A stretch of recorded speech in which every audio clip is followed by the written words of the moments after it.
दक्षिण अमेरिकी देश वेनेजुएला में अचानक हुए तेज धमाकों ने पूरे क्षेत्र में दहशत फैला दी है। वेनेजुएला की राजधानी कराकास समेत कई इलाकों में विस्फोटों की आवाज सुनी गई और यह धमाके केवल राजधानी कराकास तक सीमित नहीं रहे। मैक्वेटिया शहर के पास स्थित लागुएरा पोर्ट इलाके में भी विस्फोट और आग की खबरें सामने आई हैं। यह इलाका रणनीतिक रूप से बेहद अहम माना जाता है क्योंकि यहाँ प्रमुख बंदरगाह और हवाई गतिविधियां संचालित होती हैं। धमाकों के तुरंत बाद हालात इतने गंभीर हो गए कि वेनेजुएला का एयर स्पेस लगभग पूरी तरह से खाली हो गया। कई विमानों ने सुरक्षा कारणों से अपने रूट बदल लिए, जिससे अंतर्राष्ट्रीय उड़ानों पर भी असर पड़ा है। अब सवाल उठता है कि आखिर इन हमलों की वजह क्या है। दरअसल ये हमला अमेरिका के राष्ट्रपति डोनाल्ड ट्रंप की धमकी के कुछ दिनों बाद हुआ है। अमेरिकी मीडिया की ओर से साझा जानकारी के अनुसार अमेरिका ने वेनेजुएला पर दबाव बनाने के लिए यहाँ की तेल कंपनियों पर नई पाबंदियां लगाईं और इन तेल इंडस्ट्री से जुड़ी 4 कंपनियों पर प्रतिबंध भी लगाया। इसके साथ ही इन चारों कंपनियों से जुड़े तेल टैंकरों को बढ़ते बैन की लिस्ट में जोड़ दिया।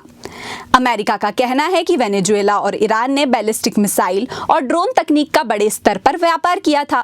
और इतना ही नहीं, ट्रंप प्रशासन ने वेनेजुएला के राष्ट्रपति निकोलस मादुरो पर ड्रग तस्करी नेटवर्क चलाने का आरोप लगाया। अमेरिका ने कैरेबियन सागर में अपनी नौसैनिक टास्क फोर्स भी तैनात कर दी है, जिस पर मादुरो का कहना है कि अमेरिका उनके देश के विशाल तेल भंडार पर कब्जा करने और उनकी सरकार को अस्थिर करने के लिए ये हमले करा रहा है। वहीं अमेरिका ने वेनेजुएला के हवाई क्षेत्र को अनौपचारिक रूप से बंद करने और उसके तेल टैंकरों को जब्त करने जैसे बड़े कदम उठाए हैं। धमाके के बाद अमेरिका ने बड़ा सुरक्षा कदम उठाते हुए अपने सभी नागरिक विमानों के लिए वेनेजुएला के एयर स्पेस में प्रवेश पर भी रोक लगा दी है। और अब इस हमले के बाद राष्ट्रपति निकोलस मादुरो ने देश में इमरजेंसी घोषित कर दी है।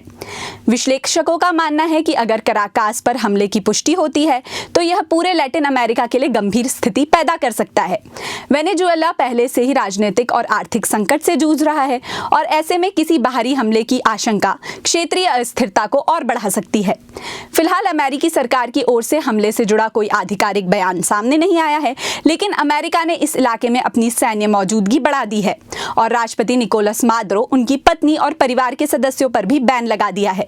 देश और दुनिया से जुड़ी ऐसी ही और तमाम खबरों के लिए बने रहिए हमारे साथ। धन्यवाद।